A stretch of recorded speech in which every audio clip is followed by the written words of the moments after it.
Hi everyone, welcome back to FRAG-MENTAL. I picked up the brand new Tom Ford Grey Vetiver Parfum that nobody knew was coming. I bought it, I've been trying it, here are my thoughts.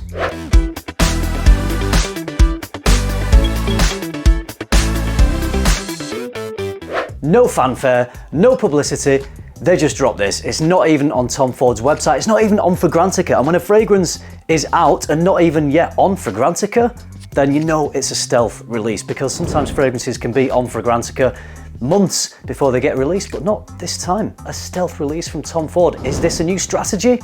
Who knows, maybe.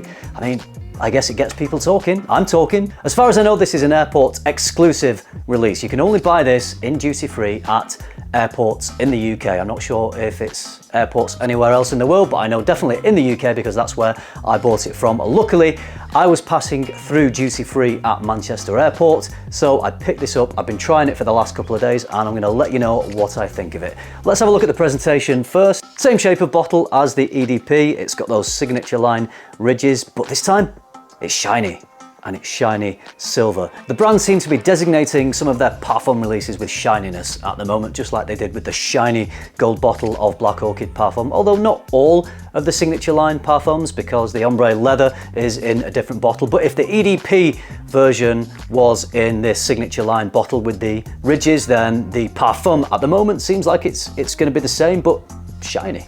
All right, let's start talking about how this smells, because I had the opportunity whilst at the airport to compare it side by side with the EDP, and as you would expect from a parfum, it's deeper, stronger, richer, more rounded. But other than that, not a lot of differences. They've not shaken up the formula, they've not changed the DNA like what Dior did with Sauvage Elixir. They completely changed the smell of that fragrance. It's more like what Dior did with Sauvage Parfum, actually. A deeper, stronger, richer, more rounded version of the Sauvage DNA, but very recognizable as the Sauvage DNA. Same thing here, in my opinion. Very recognizable and not massively different from the EDP. There are subtle differences which I'll go into, but the first thing you need to know is it's not changed things that much. So if you are a fan of the original Grey Vetiver, the EDP, then you're probably going to like this smell as well. Whether or not it's worth having both, well, listen on to me talking about the subtle differences and then you can make that decision for yourself. It has the same slightly earthy, slightly smoky vetiver as the EDP,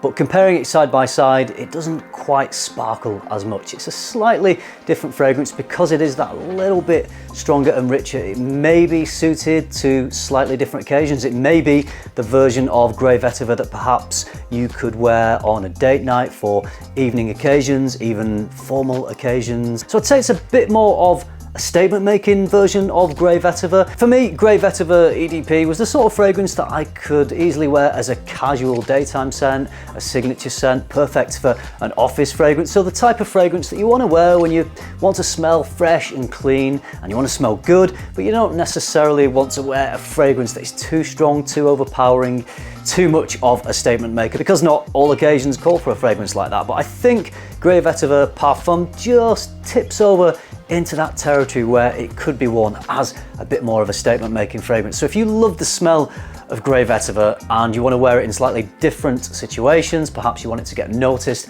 a little bit more, then you might find some value in also owning the parfum. The parfum is also a little bit spicier. There's possibly some saffron in here, and this might just be me. I've not seen a note breakdown. As I said, there's nothing on Fragrantica, nothing on Tom Ford's website, and I didn't even speak to a sales assistant at duty free at the airport. I just purchased this, so I'm going into this one completely blind, which is quite rare for a review of a fragrance. But I feel like maybe there's a little something like leather going on in here. Not a harsh leather like in ombre leather or Tuscan leather, but just a little bit of like a sweet leather. Maybe it's just the fact that it's a more robust fragrance and it's got more depth that it's making me think of that, but just a little hint of leather, so a little spicier. Maybe something like a leather in there, which does give the fragrance that added depth and maybe a little bit more attitude and makes it more of a statement making fragrance. Overall, not massively different, but the subtle differences that are here I really enjoy. If you love fragrance as much as I do, head over to my online store luxparfum.co.uk. You'll find my favourite brands plus brands you can't find anywhere else in the UK. Link is in the description. Performance is fairly comparable to the EDP, just wearing it in day-to-day situations. To me, I didn't notice a lot of differences. It didn't seem like it was that much stronger or longer lasting. I wore this traveling on the plane. I wore this on an evening out to a restaurant, but I've worn this on the slopes here in France. I'm in the French Alps at the moment. That's where I've been traveling to. So I've been skiing in the mountains. It's been cold. It's been windy. I've been wearing this all day in these cold conditions and it has performed fantastically. I've been smelling it all day. I've been getting constant wafts. Even getting back here after a full day's skiing, I could still smell it. I did spray it on my clothes as well. So performance has been great. I can't say if the performance of the EDP is better or worse in these really cold conditions because I haven't got it here to compare. It may be just the same. It may be just as good. I'm not sure. But what I can tell you is that this parfum has performed really well. So maybe this is the Grey Vetiver to wear when it is a little bit cooler, maybe into the autumn and winter. If you want that Grey Vetiver smell, that smoky, earthy vetiver DNA, but you want to wear it in cooler weather and you feel maybe the EDP isn't quite as good in the cold, perhaps the parfum is the one to wear. There's another difference with this to the EDP that I want to mention, and it's in the dry down. I think this really comes into its own when it dries down because it remains quite a full, strong, rich fragrance. It smells superb in the dry down. The EDP is more citrusy, like I said, it sparkles more so. I think the EDP perhaps is at its best in the opening projection with all those citruses popping off and into the mid.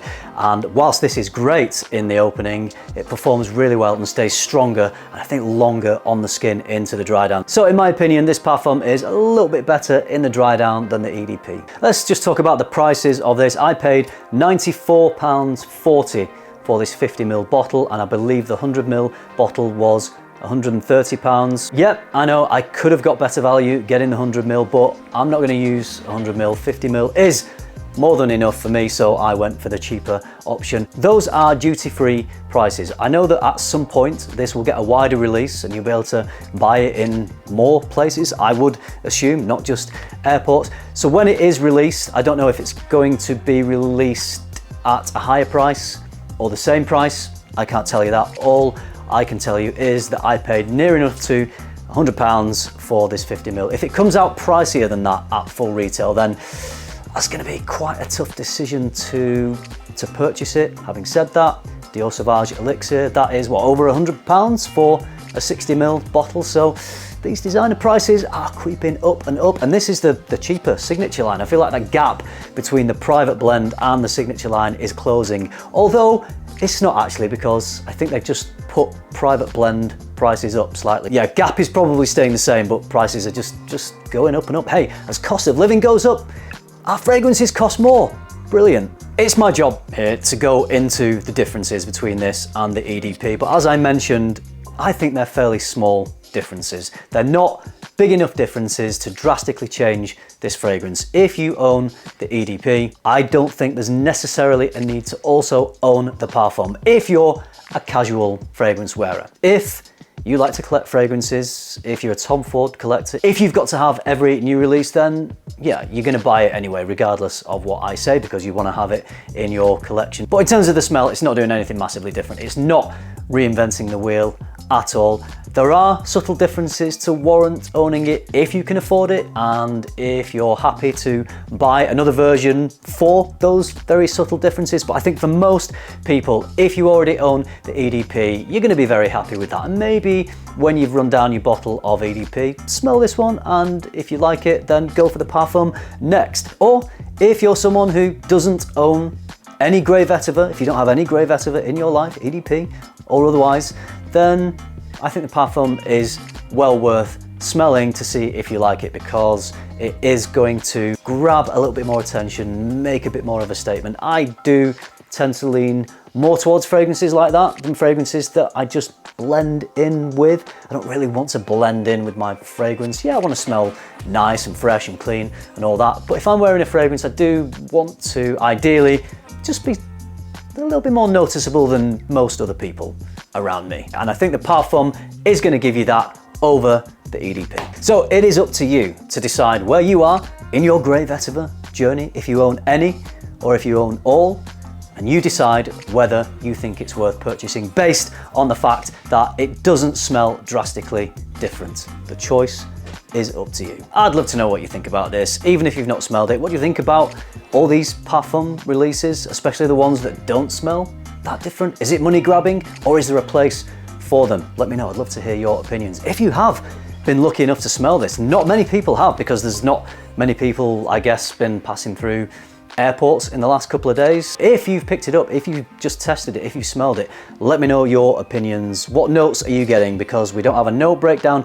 Are you picking up on anything that I haven't mentioned? That would be great if you could drop that down in the comments, just so everyone watching this video has got the best idea about what's going on with this. I'm sure it's got to be on Fragrantica soon. It can't not be on Fragrantica for very long. Okay, I just wanted to bring you my thoughts on this, since it's a brand new, under the radar stealth release that nobody knew was happening. Well, it's happened. If you like this video, if you did find it useful, you know what to do. Give it a like, subscribe if you haven't already. And if you do all that, I will see you in the next one. Right, I need to go off and polish my skis, ready for a day on the slopes tomorrow. Thanks for watching.